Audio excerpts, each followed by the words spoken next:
Bonjour à tous, bienvenue dans les coulisses du concours du meilleur jardin biodiversité. Aujourd'hui, on part à la rencontre des anciens lauréats qui vont nous présenter leur jardin et pourquoi vous devriez participer à l'aventure.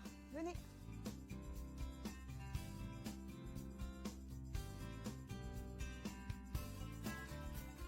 On se retrouve aujourd'hui avec Céline et Adrien pour quelques questions. Si votre jardin était une star, ce serait qui? On pensait à Zinedine Zidane, un petit peu tendu, un peu trop, mais il a beaucoup de potentiel. Quelle est la plante reine de votre jardin? Alors je dirais que ce sont nos orchidées sauvages. Et une espèce en particulier qu'on aime beaucoup, c'est l'Ophrys abeille. On trouve très jolie, très esthétique. C'est un peu la plante reine parce que quand on tombe, les évite spécifiquement, on tourne un petit peu autour. Quelle est la boulette que vous avez fait dans votre jardin qui vous reste gravée? On a planté pour la première fois nos bulbes, des centaines de bulbes pour avoir des jonquilles, des jacinthes au printemps. J'ai tout planté à l'envers. Faut savoir, c'est pas une totale boulette.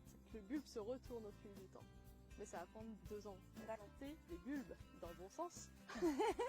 Donc là, on a mis en place un petit tas de bois avec en fait les branches, les troncs qu'on a coupés cet hiver. Plutôt que de les emmener à la déchetterie ou les mettre au déchet vert, on les garde ici pour faire un abri pour la petite faune et puis aussi pour les insectes qui vont se nourrir du bois. Voilà.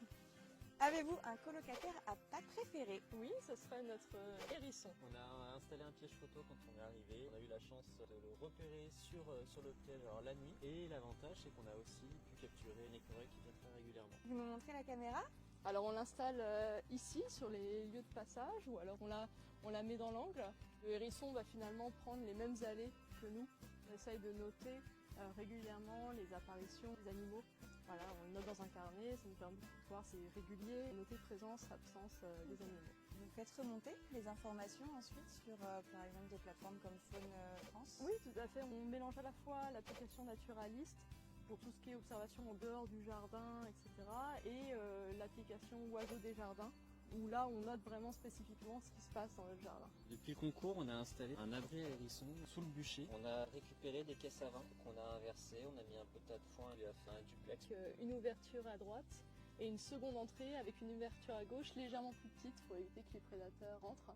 Qu'est-ce que vous diriez à une personne qui veut participer au concours mais qui n'ose pas encore franchir l'étape de l'inscription? Je pense que participer à ce concours, ça permet vraiment de mieux observer son jardin, de mieux le connaître, apprendre à le découvrir. Les personnes n'ont pas forcément besoin d'être très avancées dans leur pratique du jardinage, dans leur connaissance de la flore.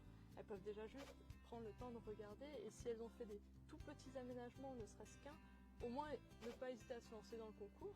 Et puis ce qui est super, c'est qu'on peut aussi recevoir du coup des conseils en retour. Donc ça aide à progresser et puis c'est assez convivial.